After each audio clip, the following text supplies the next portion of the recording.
మరి ఈరోజు నా హృదయంలో కూడా వేదన ఉంది. ఎందుకంటే నాకు ప్రవీణ్కి బాగా దగ్గర సంబంధం ఉంది. మా ఇంట్లోకి అందరూ డైరెక్ట్గా రారు. కొంతమంది ప్రత్యేకమైన వాళ్ళు వస్తారు. అందరూ లోనికి డైరెక్ట్గా రారు. మా చుట్టాలు వచ్చినా, మాకు కావాల్సిన వాళ్ళు వచ్చినా ఏమండి అక్కడ ఉండే వెళ్తూ ఉంటారు. కానీ ఏమండి డైరెక్ట్గా మా ఇంటి లోనికి బెడ్రూమ్లోనికి వచ్చేయగలిగే స్థితి ఏమండి అతి కొద్ది మందికి ఉంటుంది. ఆ కొద్ది మందిలో ప్రవీణ్ కూడా ఒక్కడు. దేవుని స్తోత్రం, హల్లెలూయా. అంటే బెడ్రూమ్లోకి వచ్చాడంటే మాకు ఎంత దగ్గర అనే విషయాన్ని మీకు చెప్పడానికి ఈ మాట అంటున్నాను. హల్లెలూయా అండి. కాబట్టి మా రాజారావు అలాగే రాధ ఇల్లు ఆ ప్రాంతాల నుంచి వచ్చి మా ఇంట్లో వాళ్ళందరూ వాళ్ళ పిల్లలతో ఉంటే డైరెక్ట్గా వాళ్ళ వాళ్ళలోంచి వచ్చేసి మా మధ్యలోకి వచ్చి కూర్చుండేవాడు. వాళ్ళందరూ ఎవరు అబ్బాయి ఎవరు అంటే ఇలాగంటే ఆహా మనలో కలిసిపోయాడు, వచ్చేసాడు అని వాళ్ళే ఆశ్చర్యపోయేటట్లుగా అండి ఉన్నాడు అనే విషయాన్ని మీకు చెప్తున్నాను. మొన్న చనిపోయినప్పుడు వారు కూడా చాలా బాధపడ్డారు. అయ్యో చక్కగా ఉంటాడు, మనం మాట్లాడుతూ ఉంటాడు. ప్రేమించిన వాళ్ళతో కొంచెం ఎక్కువ మాట్లాడతాడు, మాతో మాట్లాడేవాడు. ఏదున్నా కూడా నాతో పాస్టర్ గారు అన్నట్టు కాదు కానీ డైరెక్ట్గా వచ్చేసేవాడు. ఒకసారి నా దగ్గరికి డైరెక్ట్గా వచ్చేసాడు. పాస్టర్ గారు అన్నాడు. అన్నాడు, నాకు అర్జెంటుగా ఉద్యోగం కావాలండి అన్నాడు. నాకు అర్జెంటుగా ఉద్యోగంలో పెట్టేయండి అంతే, మీరు ఉద్యోగానికి వెళ్ళిపోతాను అంతే ఇంకా అన్నాడు. ఎందుకు అన్నాడు. లేదండి మా అమ్మ ఇంటికాడ ఏమంటాను మొగోడు అన్నదండి, నాకు ఉద్యోగం చేయాలన్నది, ఉద్యోగం చేస్తాను అంటే ఎవరైనా ఏదన్నా అన్నారంటే ఆ విషయంలో వాడికి ఏంటంటే కొంచెం పట్టుదల. హల్లెలూయా. నా దగ్గరికి వచ్చి నేను చెప్పినప్పుడు నేను చాలా ఇదయ్యాను. ఎందుకంటే ఏదైనా చెప్పినప్పుడు ఆ మాట వినడం గొప్పే కదా. అందుకని నేను చాలా సంతోషపడ్డాను. లోన ఒక మాట అన్నాను, రే నువ్వు చాలా బలం తక్కువగా ఉన్నావు, నువ్వు వెయిట్ పెరగాల. ఏం పెరగాల? నువ్వు వెయిట్. కాబట్టి తూకం వేసాం, మన దగ్గర వెయిట్ మిషన్ ఉంది, అందులో ఇంత రావాలి, ఒక 10 కేజీలు పెంచుకొని రా.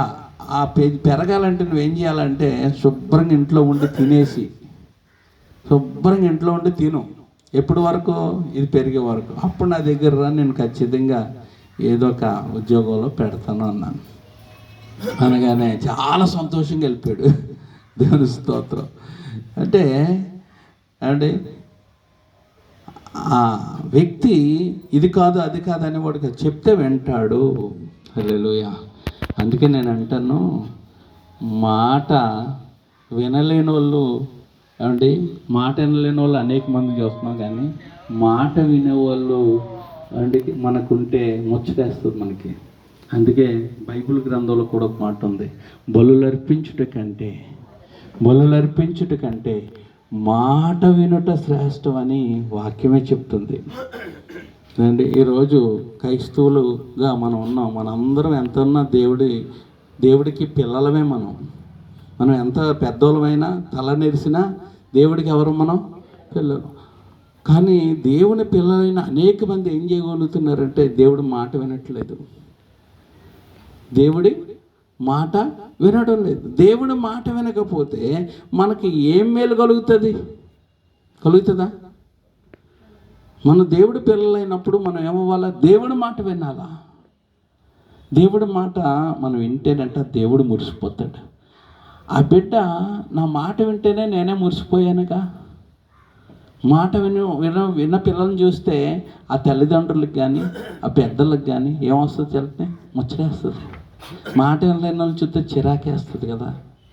అందుకే ప్రవీణ్ మాట వినడం చూస్తే ముచ్చటేసింది నాకు. హల్లెలూయా. అలాగే దేవుడికి కూడా ప్రవీణ్ లాగా మనం కూడా దేవుని పిల్లలమే, ముసలోళ్ళమైనా, ఎంత ఏమండి హోదాలున్నా, ఎంత గొప్పలమైనా మనం దేవుడికి ఎవరు చెప్పండి అండి? ఆయన పిల్లలమే. కాబట్టి మనం ఏం చేయాలా? ఆయన మాట వినాలా, ఆయన మాట వినాలా. ఆయన మాట వింటే ఏంటంటే ప్రయోజనం పాస్టర్ గారు? ఆయన మాట వినడం వల్ల ఏమవుతుంది? మాట వినడం వల్ల ఏమవుతుంది? మాట వినడం వల్ల ఏమొస్తుంది తెలుసా ఏమండి? మనకి సమాధానం కలుగుతుంది, మనశ్శాంతి ఉంటుందండి. ఈరోజు చాలామంది ఏమండి మాకు అన్నీ ఉన్నాయండి, మాకేం లేదో తెలుసా? మనశ్శాంతి లేదండి. మాకు అన్నీ ఉన్నాయండి, కుటుంబంలో ఏమండి గలిబిలు ఎక్కువైపోయినాయండి. ఇలాగ ఎక్కువ మాట్లాడేవాళ్ళని, తిండి లేదు అనేవాళ్ళు తక్కువ. మాకు తిండి లేదండి, బట్టలు లేవండి అన్నవాళ్ళు తక్కువ. నా దగ్గరకు వచ్చిన వాళ్ళు అందరూ ఏం మాట్లాడతారు తెలుసా? ఏమండి మా ఇంట్లో గొడవలు అయిపోతున్నాయండి, మా ఇంట్లో నెమ్మది లేదండి, మా ఇంట్లో బాధలు ఎక్కువైపోయినాయండి, ఆ కొడుకు వల్లనో, కోడల వల్లనో, పిల్లల వల్లనో, లేకపోతే ఏమండి అక్క చెల్లెళ్ళ బడిలో ఎవరి వల్ల బాధలు వచ్చేసేయండి అన్న పరిస్థితులను మేము చూస్తూ ఉన్నాం. వేండమ్మా, దేవుని స్తోత్రం, హల్లెలూయా. కాబట్టి ఆయనతో సహవాసం 21 అనుకుంటాను, యోబు గ్రంథం 22:21. దేవుని స్తోత్రం. 21:22 యోబు గ్రంథంలో ఆయనతో సహవాసమును చేసిన ఎడల అది హల్లెలూయా సమాధానం ఉంటుంది. ఈరోజు ఈ బిడ్డను మరి పోగొట్టుకున్నారు అంటే లోన ఎంతో బాధ ఉంటుందండి, నెమ్మది లేదు. కానీ ఆయనతో సహవాసం చేస్తే ఒక నెమ్మది వచ్చేస్తుంది. ఎందుకు ఆయనతో సహవాసం అంటే ఆయన రాజ్యము స్థిరమైన రాజ్యం. ఈరోజు ప్రవీణ్ను దేవుడు పిలుచుకున్నాడంటే ఆయన మరి తల్లిదండ్రులైన వారు ఆ పరలోకానికి వెళ్ళాలంటే రక్షణ పొందుకొని వాక్యానుసారమైన జీవితంలో మనం జీవిస్తే, అంటే ఆయన మాట వింటే ఇప్పుడే సమాధానం వస్తుంది. రెండోది ఏంటో తెలిస్తే నెమ్మది కలుగుతుంది, సమాధానం, నెమ్మది, మేలు కలుగుతుంది. చూడండి, మేలు, అభివృద్ధి ఉందంట. ప్రభుని నమ్ముకుంటే ఏముందండి? అభివృద్ధి ఉంది. హల్లెలూయా. అందుకే దహన బలుల కంటే, పొట్టేళ్ళ క్రొవ్వు కంటే ఆయన మాట వినడం ఏంటి చెప్పండి?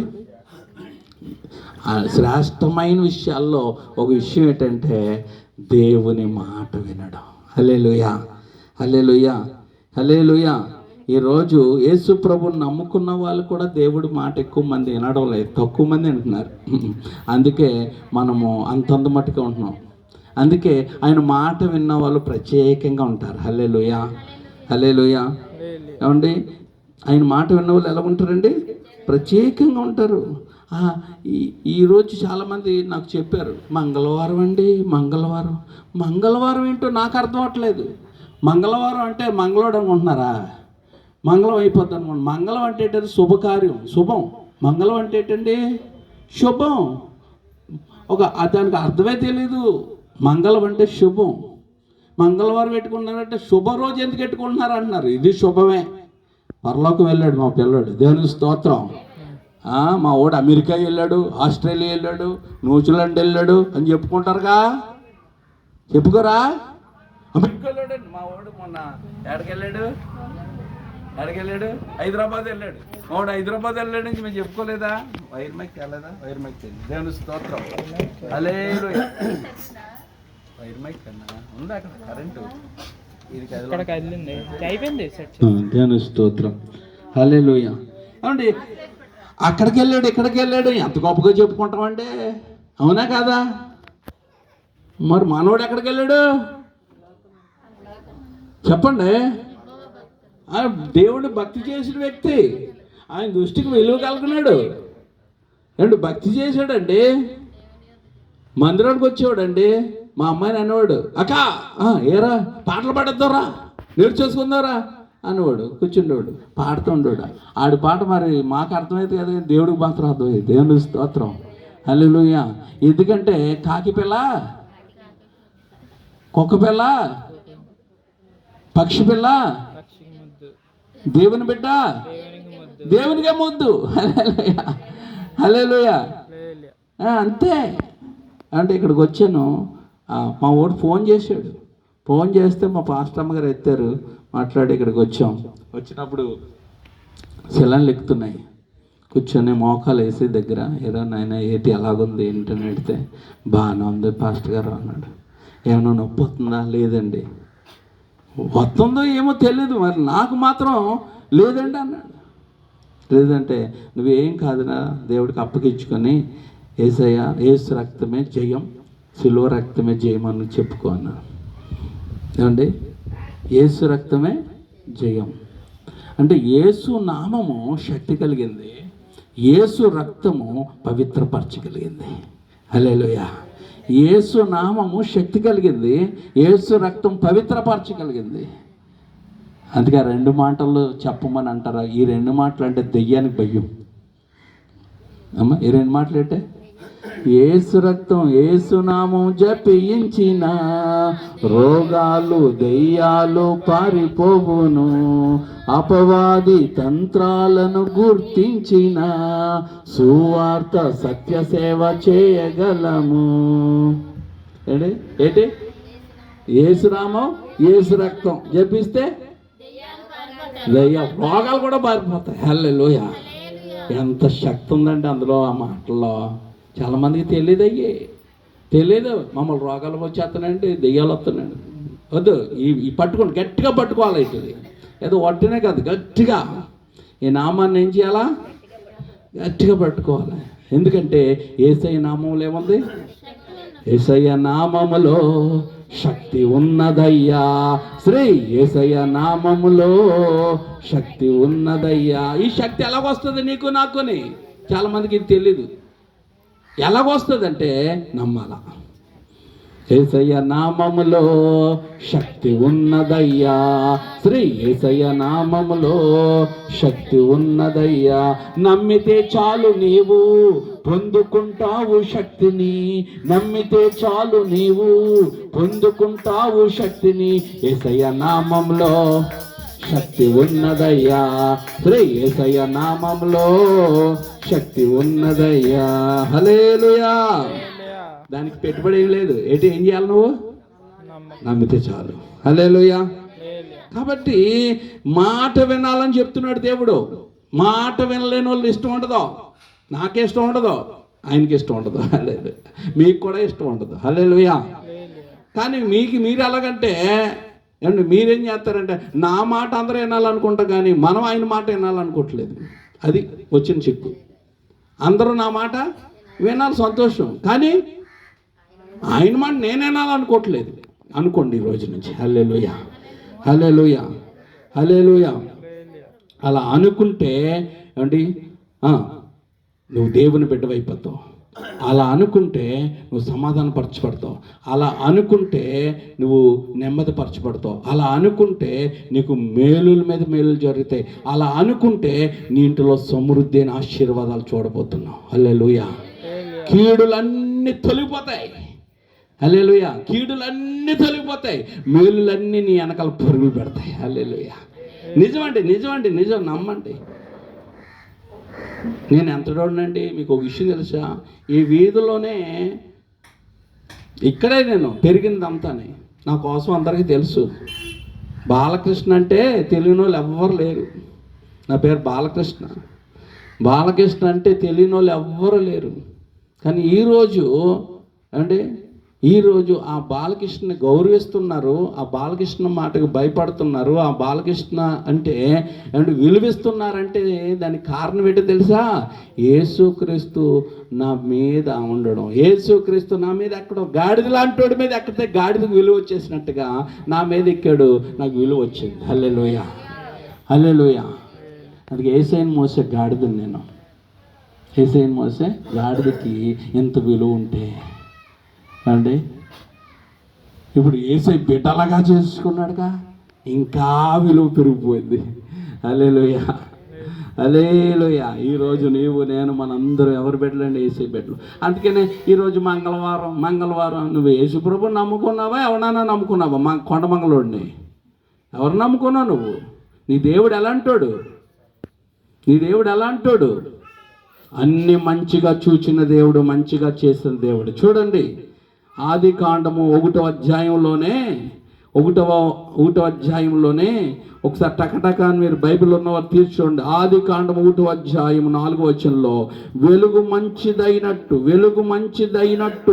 దేవుడు చూచెను. వెలుగు మంచిదైనట్టు దేవుడు చూచెను. 11వ వచనంలోకి వచ్చండి, అది మంచిదని దేవుడు చూచెను. 13వ వచనంలోకి వచ్చండి, మంచిదని దేవుడు చూచెను. ఇందాక టిక్కు పెట్టుకుంటున్నాను అన్ని. 19వ వచనంలోకి వచ్చండి, అది మంచిదని దేవుడు చూచెను. అండ్ 21 చివరి మాటలోకి వచ్చేయండి, అది మంచిదని దేవుడు చూచెను. 25 చివరికి వచ్చేయండి, అది మంచిదని దేవుడు చూచెను. ఎన్ని మంచిలు వచ్చాయి లెక్కెట్టారా? ఏదో ఎన్నేసి ఊరుకున్నారు, ఏదో మాస్టర్ గారు అనేస్తున్నారు కదా అని ఊరుకున్నారు. ఎన్ని వచ్చాయి? ఎన్ని మంచిలు చెప్పానమ్మా? మళ్ళీ చెప్పాలా? చూడండి అయితే 4వ వచనం, 11వ వచనం, 13వ వచనం అండి, 13వ వచనం, 18వ వచనం, 21వ వచనం, 25వ వచనం, చివరగా చూడండి, చివరగా 31లో మాట చాలా మంచిది. ఇవన్నీ మంచిలే, ఇందాక చూపించినవన్నీ మంచిది మంచిది మంచిది. కానీ 7వ మాట ఏంటో తెలుసా? చాలా మంచిది. దేవుని స్తోత్రం. దేవుడి మాటను నమ్మకపోతే ఈ సెంటిమెంట్లు ఎవరికో తెలుసా? మా అన్యులకు కాదు, మా అన్యులకంటే వాళ్ళకి తెలియదు. కొంతమంది అయితే ఇవి ఉండవు, కానీ ఎక్కువ ఎవరికే? క్రైస్తవులని మోసపోతున్న వాళ్ళు, క్రైస్తవులని పేరు పెట్టుకున్న వాళ్ళు, పొట్టు క్రైస్తవులు. నేనంటే మంట చాలామందికి. మా పాస్టర్ అయ్యో ఆయన మా బాబోయ్, మా అమ్మలో తిట్టడం కాదు, నిన్ను దిద్దడం. దేవుని స్తోత్రం. ఇది తిట్టే మాటలు కాదు, ఇయ్యే నిన్ను దిద్దే మాటలు, నిన్ను సరి చేసే మాటలు. హల్లెలూయా, హల్లెలూయా. ఏమండి ఏ మాటలు ఇయ్యే? నిన్ను సరి. ఎందుకు? నువ్వు ఆశీర్వదించబడాలా, నువ్వు నెమ్మది పొందుకోవాలా, నువ్వు ఆరోగ్యం పొందుకోవాలా అని దేవుడు ఆశపడుతున్నాడు. అందుకని నాతో చెప్పిస్తాడు ఆయన. హల్లెలూయా. అందుకే ఏమంటే మంచి రోజు లేదు, చెడ్డ రోజు లేదు. దేవుడు చేసిన ప్రతిరోజు మంచిది. చెప్పండి, దేవుడు చేసిన ప్రతిరోజు మంచిది. అందుకే ఎన్నిసార్లు చెప్పాడు తెలుసా? 7 సార్లు ఒకే అధ్యాయంలో 7 సార్లు చెప్పాడు, మొదటి అధ్యాయంలోనే. అందుకే ఏమండి రోజులు చూసేవాళ్ళు, ఏమండి ముహూర్తాలు చూసేవాళ్ళు, ఏమండి ఎదుర్లు చూసేవాళ్ళు, ఇలాగ అన్ని క్రైస్తవుల్లో కనుక ఉంటే వాళ్ళంతా నష్టాలు పొందుకునే వాళ్ళు ఇంకెవరు ఉంటారు? కష్టాల్లోనే ఉంటారు. వారు పరలోకం కూడా వెళ్ళడం అనుమానమే. ఏంటి? అనుమానమే అండి. కాబట్టి మారండి, ఈ మాటలు విని మారండి. మారకపోతే ఇవాళ కోటింగ్లు అయిపోతాయి మీకు. నేను ఏదైనా మాట చెప్పాను అనుకో, వాక్యం గట్టిగా, అది వార్నింగ్. మారిపోవాలా, మారిపోకపోతే మాడిపోతుంది. ఈపు ఏమైపోద్దమ్మా? జాగ్రత్తగా ఉండండి. మారకపోతే పాస్టర్ గారు పడేది కదా, మార్పు చెందవా నీవు, మార్పు చెందవా, మనసును మార్చుకోవా, అనుకూల సమయం ఇది ఏనని ఎరిగి మారు మనసును పొందవా, మార్పు చెందవా నీవు, మార్పు చెందవా, నీ బ్రతుకును మార్చుకోవాలా. మార్చుకోనండి అంటే మార్చుకోపోతే, లోపడకపోతే నువ్వు ఆశించినవేవి ఆశించకపోగా చాలా నష్టపోతావనే దేవుడు ప్రేమతో మాలాంటి సేవకులు నిలబెట్టి కొంచెం కఠినంగా మాట్లాడిస్తాడు. ఇది నీ కొరకే, ఇది నా కొరకే, ఇది మనందరి కొరకే. హల్లెలూయా. అందుకే ఏమంటే దహన బలుల కంటే, పొట్టేళ్ల క్రొవ్వు కంటే ఏది ఆయన మాట వినడము శ్రేష్టం. ఏమంటే దేవుని స్తోత్రం.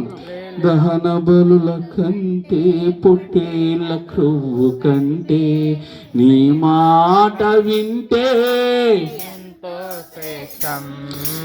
దహన బలుల కంటే, పొట్టేళ్ల క్రొవ్వు కంటే నీ మాట శ్రేష్టం. నీ మాట వినక నీకు లోబడక నీ మాట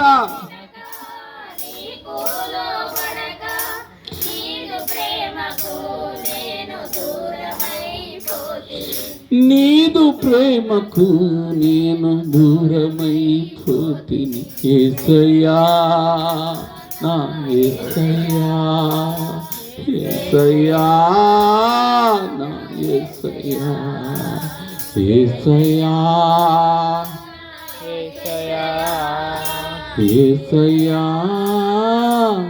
యేసయ్యా. నీతో సహవాసం సమాధానమిచ్చును నీ మాట మేలు కలుగును. దేవుని స్తోత్రం.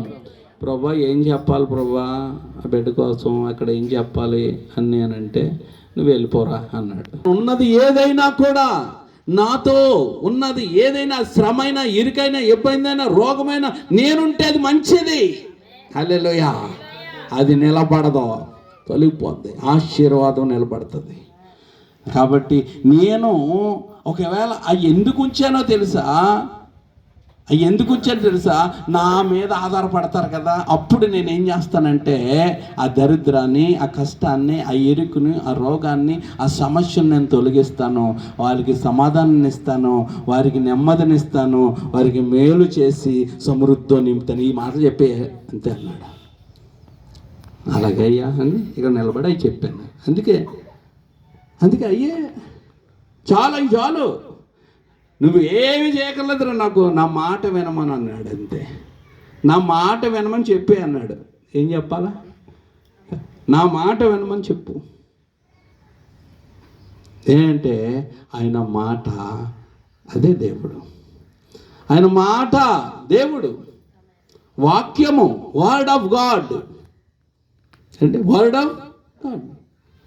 ఆది కాండం యోహాను సువార్త 1:1 ఆది యందు వాక్యం ఉండను, ఆ వాక్యము దేవుడై ఉండను. వాక్యమే దేవుడు.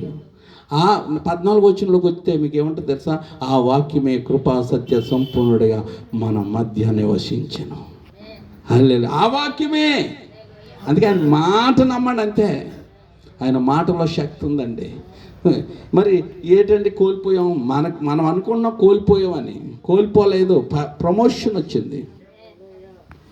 తనకి ఈ లోకంలో కష్టాలు, బాధలు, వేదనలు భరించలేడు. మా వాడు చాలా ఈ స్మూత్గా ఉన్నవాడు ఇక్కడ ఉండకూడదు, నా రాజ్యంలో ఉండడం బెటర్ అని తీసుకెళ్ళాడు. దేవుని స్తోత్రం. హల్లెలూయా. ప్రతిదానికి చాలా బాధపడిపోతూ ఉంటాడు. ఇన్ని బాధలు ఇక్కడ, ఈ బాధలకి ఎలాగ అనుకుంటున్నాడు, రేపు పొద్దున ఇంకెక్కువ బాధలు అయితే తట్టుకోలేడు నా కుమారుడు, నాకు వచ్చే నీళ్ళని తీసుకుని వెళ్ళాడు. ప్రమోషన్. అలాగని మీరేదో ప్రమోషన్కి వెళ్దామని ఆత్మహత్య చేసుకున్నారు కనుక నరకానికి పోతారు. చాలామందికి బుర్ర మార్తమ్మ లాంటి దానికి రివర్సల్ అర్థమవుతాయని చెప్తున్నాను. హల్లెలూయా. ఆత్మహత్య చేసుకుంటే నరకానికి వెళ్తావు, ఆయన పిలిచినప్పుడు వెళ్తే పరలోకానికి వెళ్తావు. హల్లెలూయా. ఆయన పిలిచిన వరకు ఉండాలి. ఆయన పిలిచినప్పుడు ఆయన రకరకాలుగా పిలుచుకుంటాడు, ఒక రకం ఉండదు. ఆవిడ పిలిచినప్పుడు మనం ఎలాగే వెళ్ళక తప్పదు. మరి ఇక్కడుండి ఆయనకు సాక్షిగా ఉండు, ఆయన పని చెయ్యి, రక్షణ పొందుకో. ఏమండి, ప్రభు మందిరంలో ఉండు, ప్రభు మందిరంలో పాలు పంచుకో. నువ్వు తీరుబడి లేకుండా దేవుని కొరకు పరుగులెట్టు. హల్లెలూయా. ఏదో ఒక పని, ఏదో ఒకటి చెయ్యి. హల్లెలూయా. హల్లెలూయా. అదే ఏమండి నా పట్ల, మన పట్ల, మరి ముఖ్యంగా ఈ కుటుంబస్తులు శ్రీనివాసరావు గారు, అలాగే సునీత, అలాగే మరి బంధువులు, కుటుంబం అందరి పట్ల దేవుని చిత్తం. కాబట్టి లోబడదాం. నిజంగా మరి పీటర్ కానీ మన యూత్ బెడ్లో ఆ కుటుంబానికి ఎంతో సహాయకులు ఉన్నారు. మేము కూడా నా రాజ్యంలో పెట్టుకుంటాను అన్నప్పుడు రాజుగారు పిలిచినప్పుడు మనం ఎవరు అడ్డగించడానికి? ఎవరు పిలిచారు? రాజుగారు పిలిచారు. ఆయన పిలితే ఎవరైనా వెళ్ళవలసిందే. రాజమందిరం గొప్పదా, ఇక్కడ గొప్పదా? రాజమందిరం గొప్పదే. అందరికీ రాదా పిలుపు? వచ్చిన వాళ్ళు ధన్యులు. అందుకే ఏమండి అక్కడ చూడండి, యెహోవా భక్తుల మరణము ఆయన విలువ కలగ వాళ్ళకి పిలిపిస్తాడట. ఏమిస్తాడు?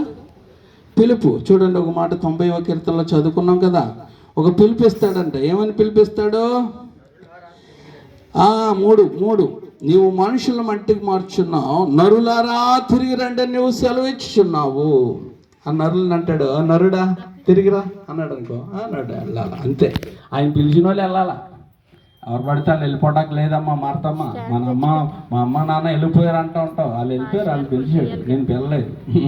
అలా మమ్మల్ని పిల్లలేదు. అది మనం గొప్ప వాళ్ళమని కాదు, ఇంకా మనం దేవుడి కొరకు ఏదో చేయాలా, ఏదో వాడబడాలా, సాక్షులుగా ఉండాలా.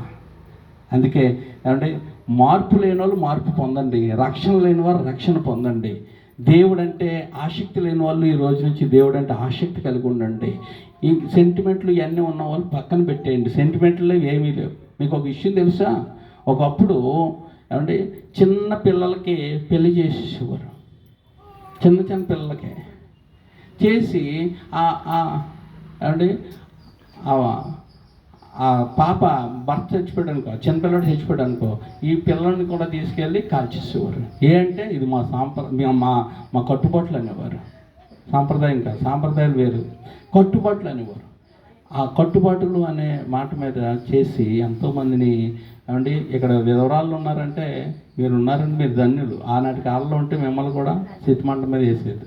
అలా చేస్తే రాజా రామ్మోహన్ రావు, విలియం కేరీ వీళ్ళందరూ దాన్ని ఎదిరించి పోరాటం చేసి దాని రూపం మార్పి చట్టం చేశారు. అందుకే ఈరోజు చిన్నపిల్లలకు పెళ్లి చేయకూడదు, 18 లోపల ఉన్న వాళ్ళకి. అర్థమవుతుందా? మగవాడికి 21, ఆడపిల్లకి 18 దాటాల పెళ్ళికి. అలాగే భర్త చచ్చిపోతే భార్యను తీసుకెళ్ళి కాల్చరు. ఎందుకు? ఆ మూఢనమ్మకాలను ఏం చేశారంటే పోరాడి దాన్ని నిరోధించారు. ఇప్పుడు లేదు అది. కాబట్టి ఇలాంటి మూఢనమ్మకాలు, ఈ మంచి రోజు చెడ్డ రోజు అనేది కూడా నేను చెప్తాను, మూఢనమ్మకం. ఏంటండి అది? అది మూఢనమ్మకం. ఇంటర్వ్యూకి వెళ్తే వెళ్ళవా? ఉద్యోగానికి వెళ్ళవా? ఈరోజు మంచి రోజు చెడ్డ రోజు అనుకుని ఉంటావా? దేవుడు చేసిన రోజు ప్రతీది కూడా మంచిదే, ప్రతి ఒక్క మానవుడు మంచోడే. మరి వారి తంత్రములు కల్పించుకుంటూ వాళ్ళు చెడ్డ వాళ్ళకి అయ్యారు. అందుకే అందరినీ పిలుస్తున్నాడు యేసయ్య, ప్రయాసపడి భారం వచ్చిన సమస్త జనులు నా ఎద్దుకు రండి, నేను విశ్రాంతి ఇస్తాను, నీ బ్రతుకు మారుస్తాను, నీ పాప జీవితం నుంచి విడుదల చేస్తాను అంటుంటే, ఆ సిగరెట్ కాలితే బాగుంటుంది, ఆ కైన్ అయితే బాగుంటుంది, ఆ గుట్టకాయ అయితే, ఆ త్రాగుడు తాగితే అనుకుని నువ్వు ఎంజాయ్ అనుకుని పోతున్నావు.